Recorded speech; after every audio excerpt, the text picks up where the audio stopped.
Welcome everybody. Thank you for giving up some of your time this evening to listen to an old man ramble on about the past, but we are where we are. I hope it'll be informative. Okay, so my name's Mike Wilkins. I'm an Agile coach with Coventry Building Society. I've been with the Coventry for about 21 months now. I joined as a Scrum Master and I joined the Agile coaching team about 9 months ago now. So what is this about? What am I going to talk about? Well, I've been involved with Agile for quite a number of years. I've been a Scrum Master for pretty much the last 5 or 6 years. And what I've found is that working with people in IT who are in their 20s and their 30s, they're kind of familiar with the Agile thing, but they don't know why it appeared, where it came from. I've been involved in a number of organizations where Agile has been introduced. And I see people coming in and they're saying, right, we're going to talk about Agile. Now, Agile started in 2001 with the Agile Manifesto. And it's kind of like, yeah, well, did it just appear out of thin air? You know, where did it come from? A lot of people are just not aware of how software was developed back in the 60s and the 70s and the 80s. So this is what I'm going to talk about. And I'm also going to use the timeline of my own personal career, which is now 40 years. I shudder to think about that, but yes, it's 40 years that I've been in the IT business. But 1983, I arrived at Coventry to go to Coventry Polytechnic. The picture on the left-hand side is the admin building. I actually went there a couple of weeks ago to take a picture of how that building looks now. I was actually surprised to find a huge hole in the ground, so that has actually disappeared. Also disappeared is the tower block in the middle, which was my halls of residence. So this is the circled window is actually the room that I spent the first year of my life in Coventry at. And on the right-hand side was the brand new building at that time, which was called Q Block. It's now called the Jaguar Engineering Centre, which is on Gosford Street, if anybody knows Coventry. So I came to Coventry Poly to study engineering, specifically computer and control systems engineering. At the time, I was thinking I wanted to work in robotics. And part of that, that course, we did a course on Fortran. It's a mainframe language, still very much in use, particularly for things like highly computational heavy systems such as the Met Office computers are programmed with Fortran.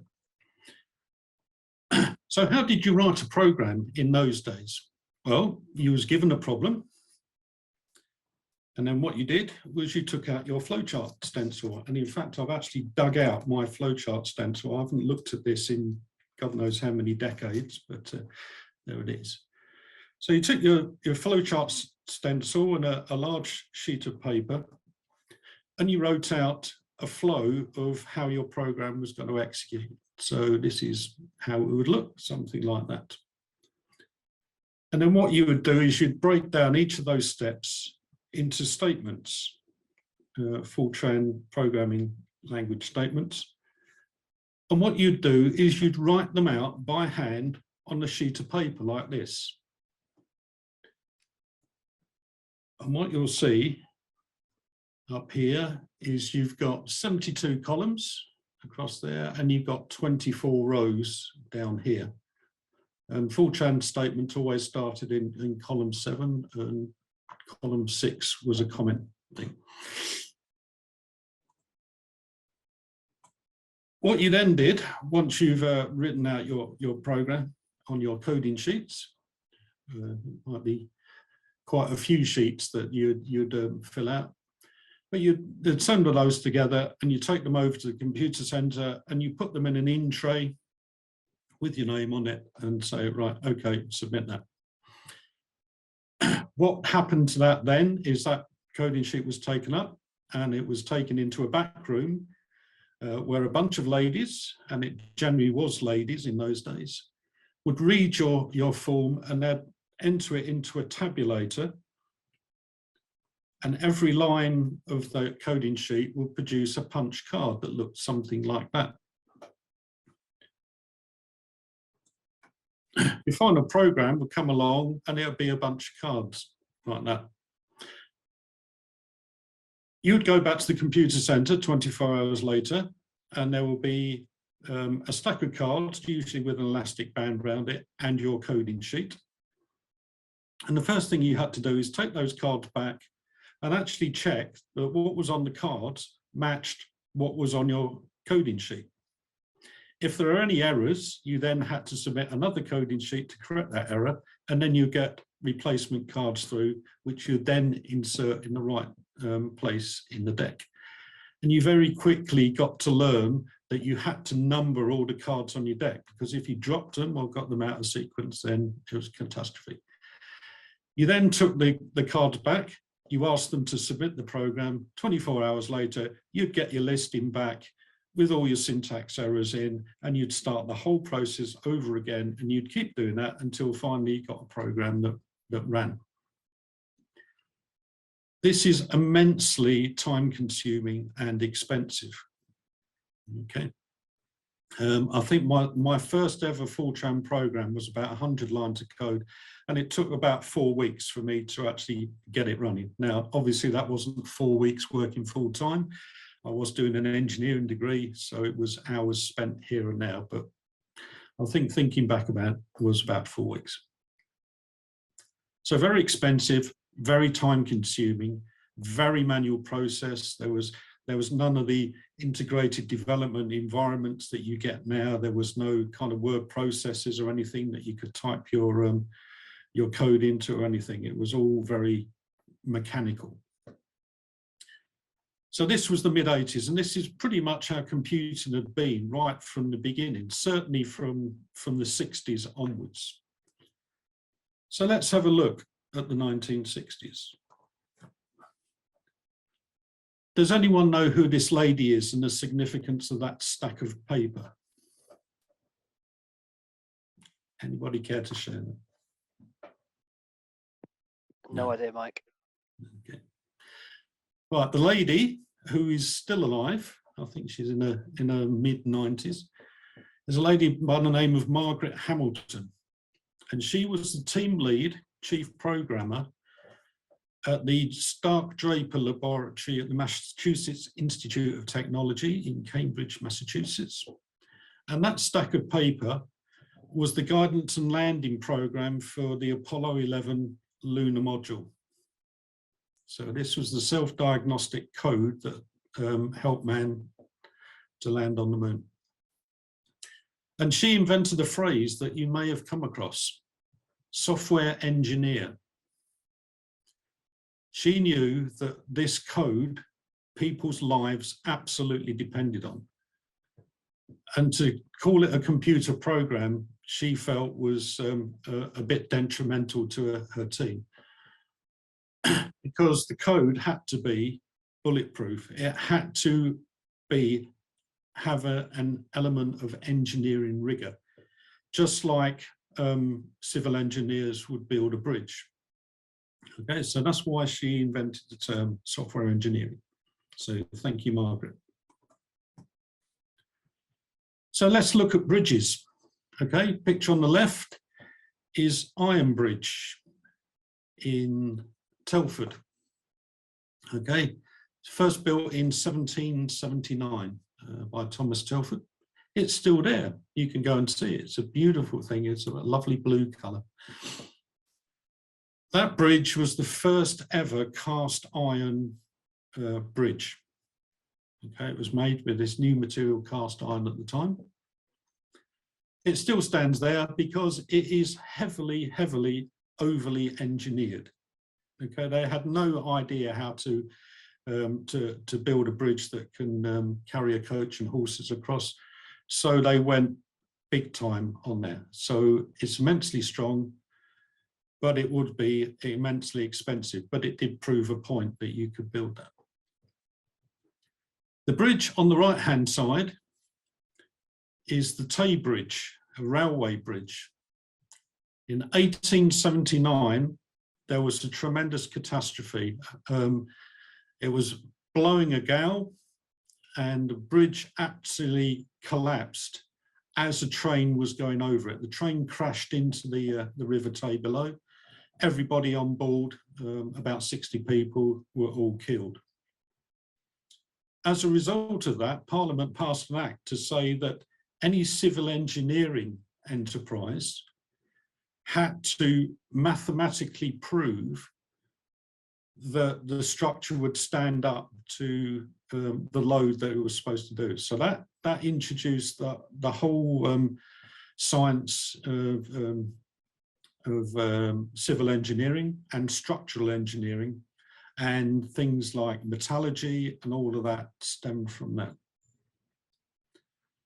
So when software started to run into a bit of a crisis, people started to look at what had gone before, what had happened in the engineering world. What is this software crisis? Well, this phrase was actually said for the first time at a NATO software engineering conference in 1968. The software crisis is because computers were becoming ever more powerful. The problems that they were being applied to were becoming ever more complicated. But they were finding that software projects were failing. They weren't meeting the demands.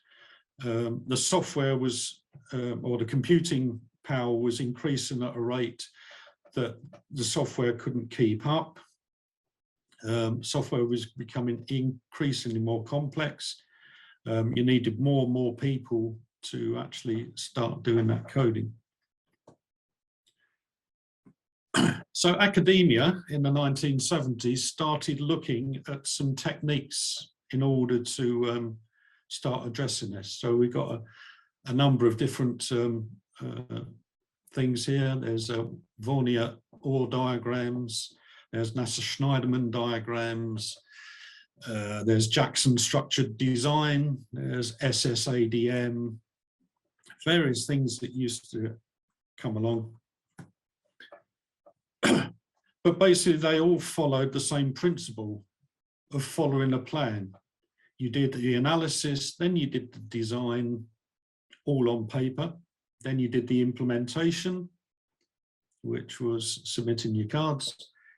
Then you started doing your testing, then you deployed it, and then you went into a maintenance mode. So waterfall, you can see on the left-hand side, the water flowing down the ramp.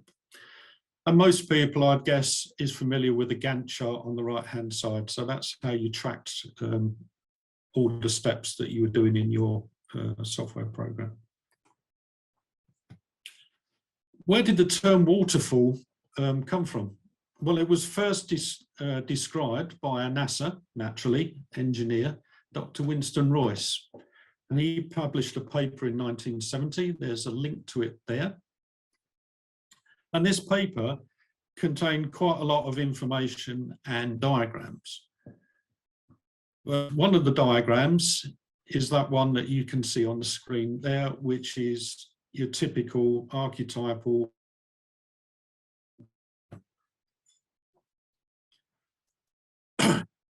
and everything flows downhill until it meets a problem, in which case you went back uphill.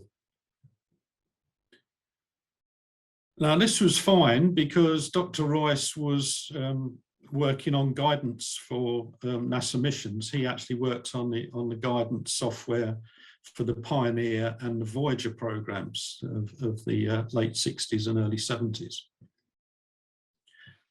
But he described a method of actually writing code and then testing it and getting feedback before carrying on.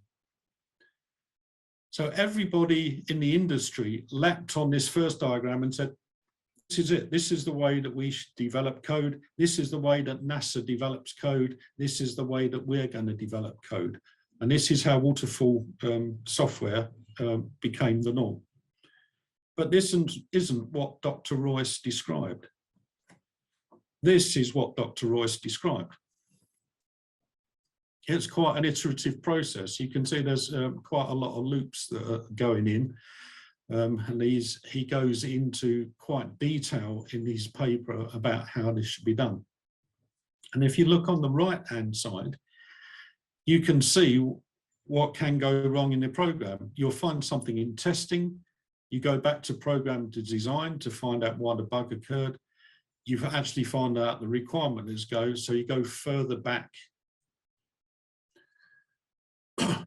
So what he suggested is you complete your design and you document it, and then you test it.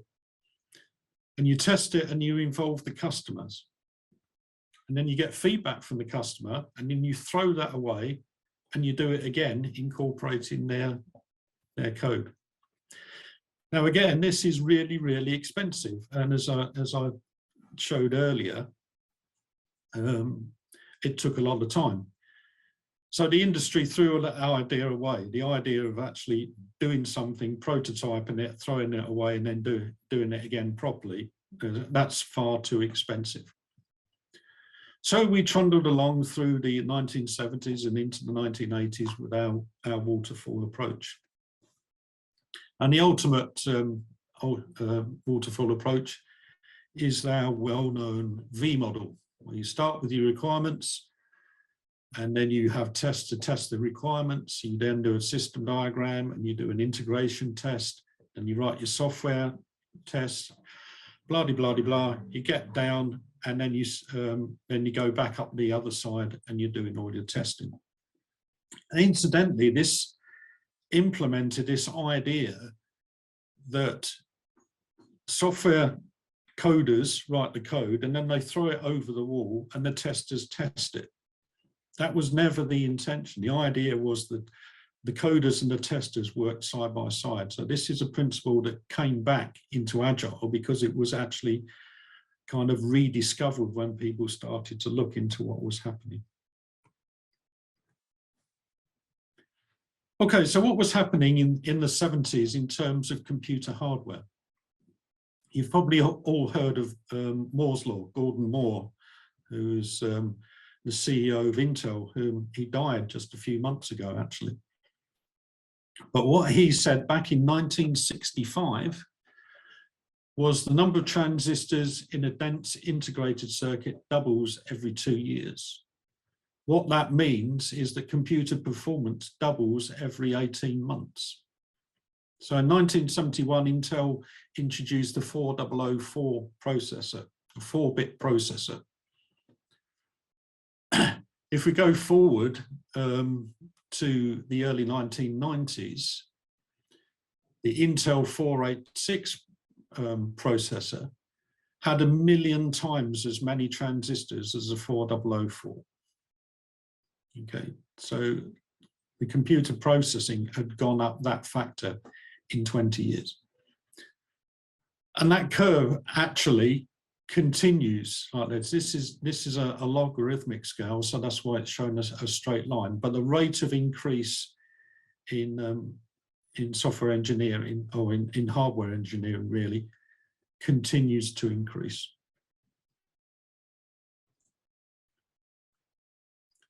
Okay, so what does this mean in practice? Okay, anybody know what this is?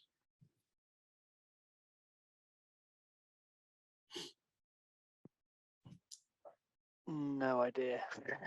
It's the hard drive. It is, yes. 1956, IBM shipped the first Winchester hard drive.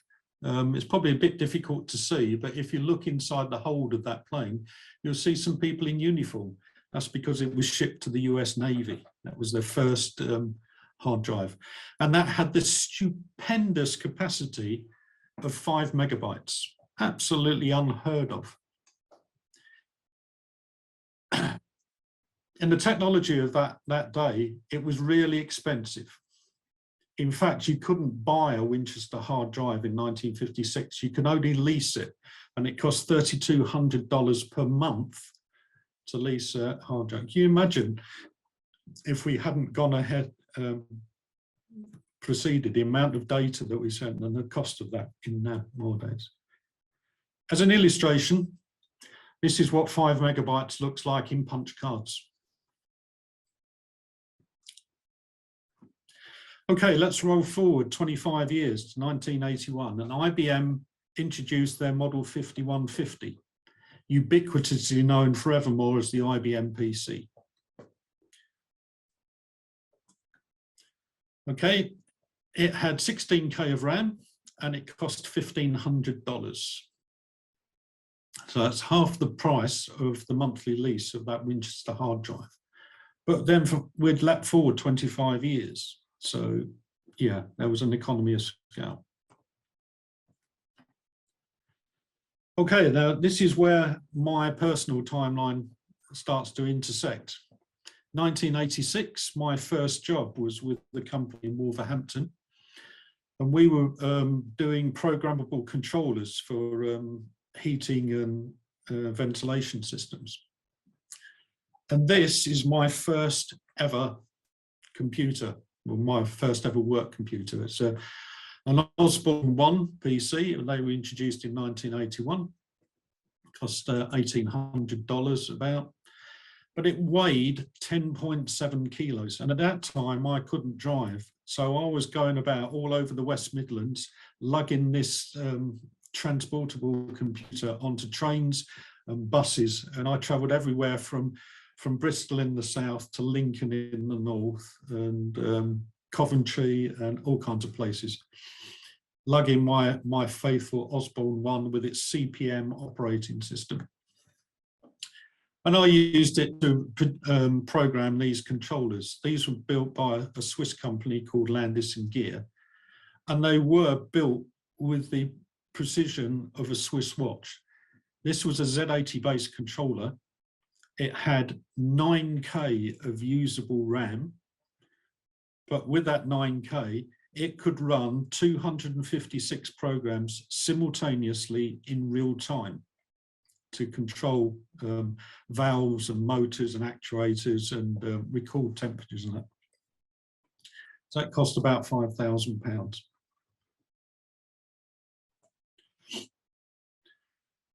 Go forward a little bit more, 2019, Apple MacBook, 16 gigabytes of RAM, and that costs $2,700. So a huge increase in performance for very, very little increase in cost. And in fact, you come up to 2021, and the iPhone 11, 512 gigabyte of data for $1,500. So basically, we've got 33.5 million times as much storage for the same price as a 1981 IBM PC. So this was the practical implication of Moore's law. And with the IBM PC came a whole load of software. So in 1981, there was the first commercially available microcomputer database, Ashton Tate's DBase. Along with it was Lotus's 123 spreadsheet. In 1983, Borland introduced the first integrated development environment, Turbo Pascal. And in 1985, C++ came along, which was the first commercially available object-orientated language on a microcomputer. Smalltalk, which is also an object-orientated language, came around in 1980, and they ran mainly on mini computers. As you can see, then Excel came along, Power Builder, Visual Basic, Java, and then HTML. Okay, moving on in my career, in 1988, I joined Peugeot in Coventry, the Ryton assembly plant. And this is where Agile and engineering started to converge, because in parallel to this computing revolution, there'd been a manufacturing revolution. Started initially in Toyota in Japan. And they were talking about how to minimize the cost of manufacture by reducing inventory. It's what we call lean nowadays. And the idea was that when you're building a car, you don't want to have huge stocks of components by the trackside. You just want to have sufficient just to keep the track moving. And he was going along, and as you use components, then you call for more to arrive from your stockroom on your manufacturing. You can see from the bonnet of these is some documents. These are called spec tallies or specification tallies. They told the track workers the specification of that vehicle and what part to put on that car. That was all controlled by a mini computer, an HP 1000 mini computer when I first joined, and that's what I was employed to actually code. Again, it was coded in Fortran. A couple of years later, we replaced it with a Tandem fault-tolerant mini computer programmed in COBOL, and so I became a COBOL programmer.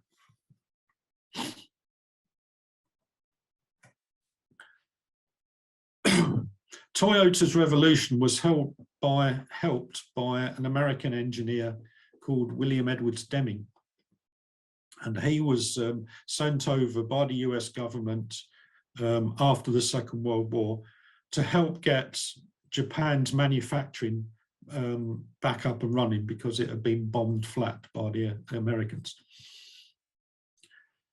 And he introduced this famous cycle called the Deming cycle, where you plan something, you do it, then you measure it, and then you take corrections based on what it is, you replan it, you re-implement, and you do it again, and you keep doing that continuously. And this was the rationale behind Toyota's production system. It was relentless and continuous, but very small incremental changes in order to get efficiencies.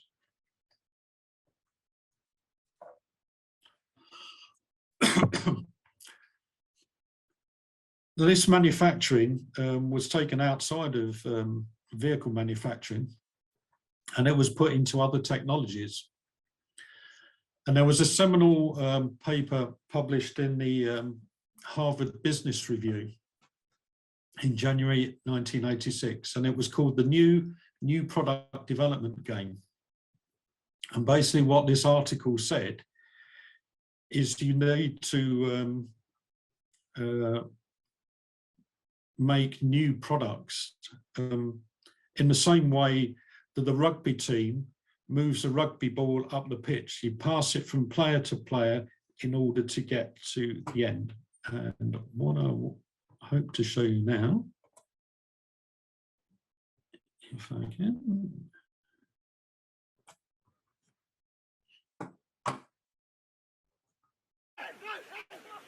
Can you hear the sound on that? Yep, it's coming through, Mike.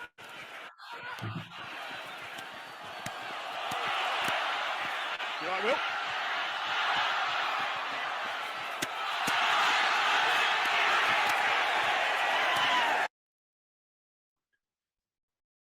Okay.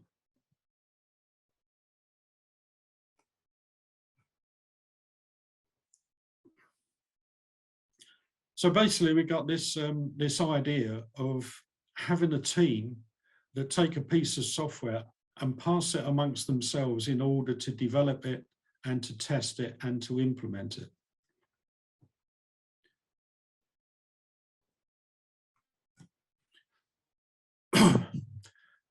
In 1988, in 1992, I joined FedEx in Bedworth.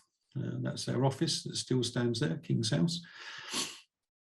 And I was there to set up a development team to service the European operation.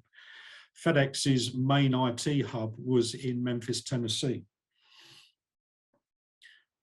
And one of the tasks I was given, we had a huge warehouse out in Eindhoven in Holland. And this was about the time of the European single market being set up. And one of the requirements of that was to actually measure customs inflows and outflows into countries in order to work out sort of like balance of trade payments. So I was contacted by a member of Eindhoven management and said, right, we need a way to capture information that we need to report back to the European Union. And I said, fine, okay, tell me what it is you want. So she explained to me what was required, and I went, okay. And I took it back to the, I also said, when do you need this? And she said, we need it in 2 months' time. And I was like, wow, okay. So I went back to the team in Memphis and I said, we need you to adapt the system, which was running again on a Tandem mainframe. We need you to change your inventory system so that we can capture this information and do this reporting. And they said, yeah, sure, we can do that. It'll take us 18 months. I said, you've got 2. And they said, absolutely no. They said, it'll take us 3 months just to write the spec. So it was like, oh God, what can I do? Well, fortunately, we had a satellite computer in our Leicester office, or Leicester warehouse, a Tandem mini computer. And that had some software on that basically you could do a simple screen painter and link it to a simple database engine. There's a system called Pathmaker. And basically what you had was a screen which was 72 columns wide and 24 lines long. Sound familiar?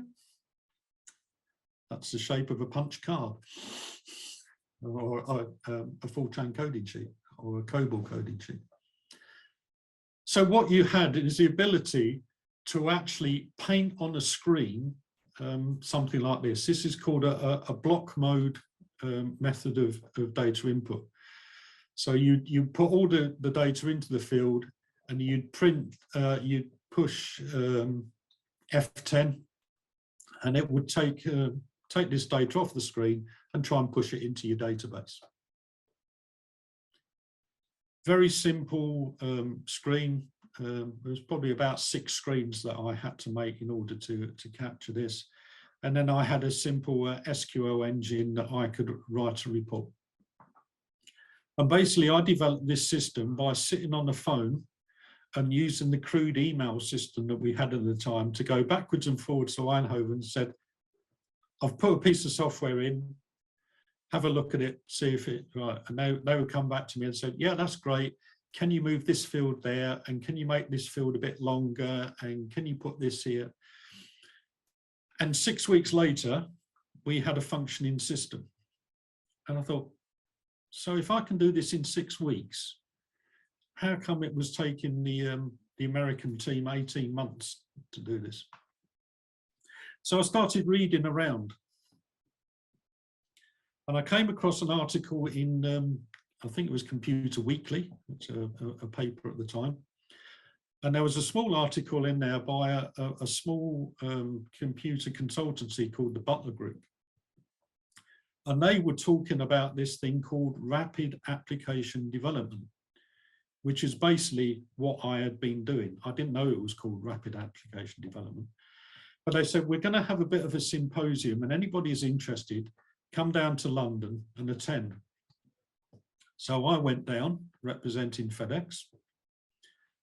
And there was a large number of people there, people like British Airways and IBM and Fujitsu and all kinds of the great and the good. And there's little me. And there was a chap there by the name of Dave Snowden. And I thought he was actually going to steal my thunder because he was talking a little bit about the early days of Agile. And I went, oh, that's what I'm going to talk about. And the result of these discussions and the meetings that took place in the weeks and months and years from there was the invention of the DSDM consortium, Dynamic Systems Design Method. It's now called the Agile Business Consortium. They had a name change about 7 years ago, I think. But I was there at ground zero, and unfortunately, about 3 months later, I actually quit FedEx and I went contracting because I needed the money because I had a young family. So I went down to London and joined the banking world using my Tandem expertise. And I was straight back into a pure waterfall. And I never really thought about Agile for years and years after that until later, much later, but I'll talk about that in a bit.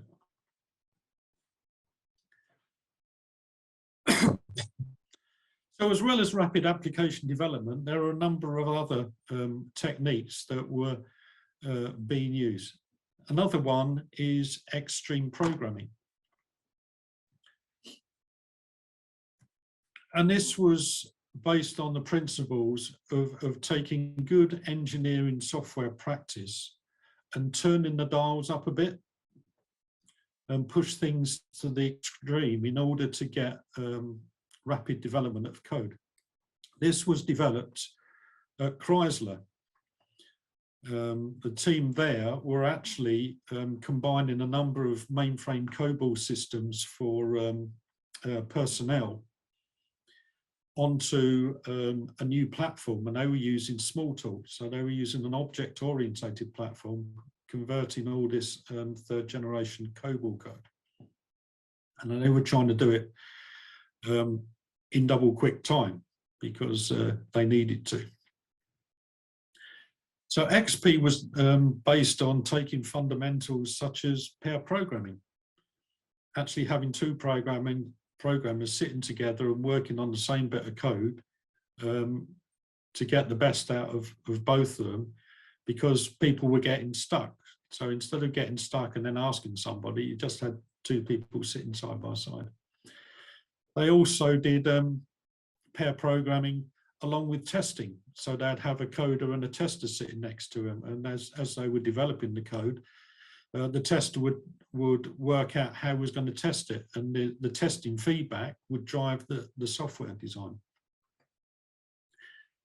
And then they kept refactoring the code because they wanted to get the code much more efficient.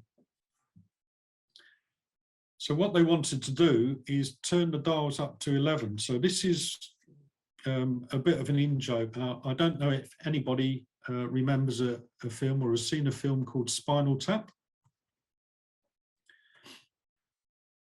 But what that was is a spoof on a spoof documentary following a British rock group in America, and it was completely a joke. But here's a little scene where XP came from. This is a top to what we use on stage, but it's very, very special because if you can see, the numbers all go to 11. Look, right across the board. 11, 11, and most of 11, the amps go up to 10. Exactly. Does that mean it's louder? Is it any louder? Well, it's one louder, isn't it? It's not 10.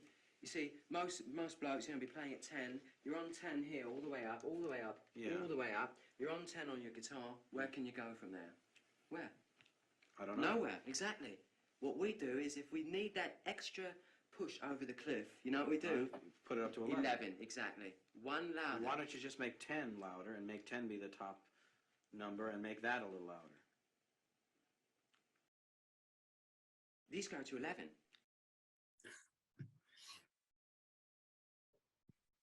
Okay. Hope you appreciate the joke. If anybody is a fan of rock, certainly get the joke in there.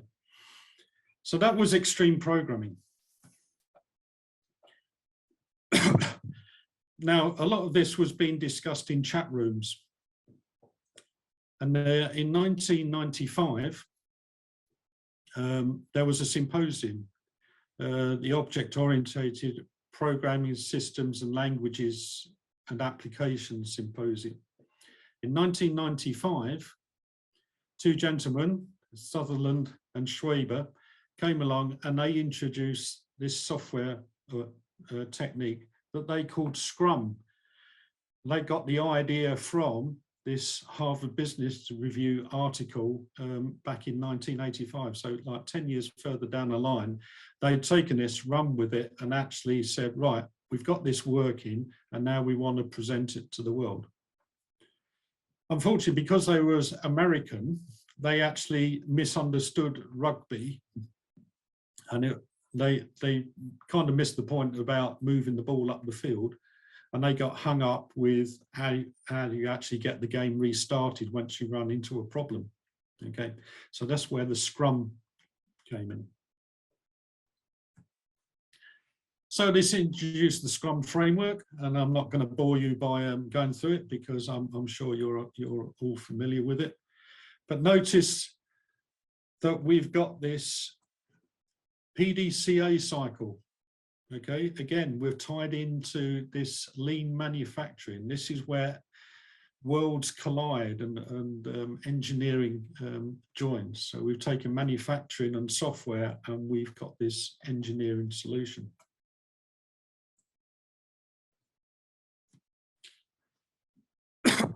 So there were a number of rapid development methods around. There was RAD, there was DSDM, there was Scrum.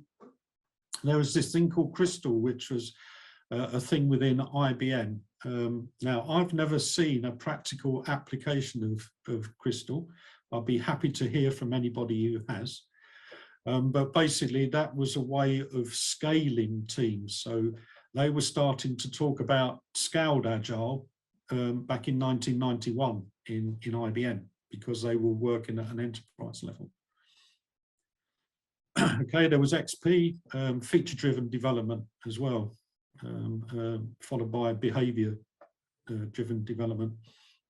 And some of these were documented in a book called The Pragmatic Programmer. Anyway, all these people kept on meeting at all these various symposiums and in chat rooms and all the rest of it. So what they decided to do is they'd all get together. And that happened in Snowbird, in Utah, the ski resort there, in February 2001. And they thrashed out in 2 days commonalities between all the various techniques. And that was the genesis of our Agile Software Development Manifesto. And again, it's got 12 principles that I'm not going to bore you with. I'm sure you know them all. And so this was the benefit of Agile. Instead of having a waterfall technique where you did this design and it took months or even years in order to do it, you wanted to get a rapid benefit, with rapid return on your investment. Okay, so you built small, you tested it, you gave it to the users, they could give you feedback. So there was this rapid feedback loop. And it's the way that we develop our software today. Okay, so what of me? So I left FedEx, as I said, and I went into the banking world. Initially at SocGen, I was there for about 3 years. I went to NatWest, I went to Chase, Flemings, BP, Barclays. Then I went to Euroclear, and while I was working at Euroclear, Capgemini was involved in an outsourcing operation with my team. I was a contractor still, been a contractor for 10 years. But I was given the ultimatum of join us or die, or rather join us or leave and go somewhere else. And they gave me a good offer, so I joined them. And I joined them initially as a service delivery manager. Then I became a project manager. And then I got involved in a project which was a lean rollout within Capgemini itself. Now, my boss misread the spec. He thought he was losing me for 6 weeks. It was actually an 18-month assignment. So I was put through a boot camp in Lean, and I became a Lean change agent. And while I was working as a Lean change agent, I went into the Department of Education and Skills account with Capgemini.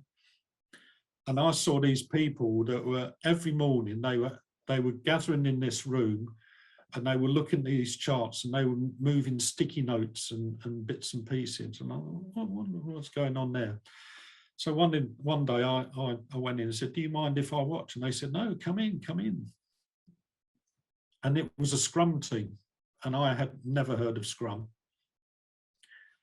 But when they started telling me about it, I thought, well, this rings a bell. This sounds like DSDM. And I said, "Is that anything like DSDM?" And they said, "Yeah, it's basically the same thing." And so from that point onwards, it was like, right, okay, I'm going to find out a bit about this. So I went and did Capgemini's internal Scrum Master qualification. Became a Scrum Master, left Capgemini after 7 years, went contracting again, went back to Euroclear. And Euroclear were adapting Agile techniques for their COBOL mainframe system. And they're still doing it. They've still got an Agile transformation.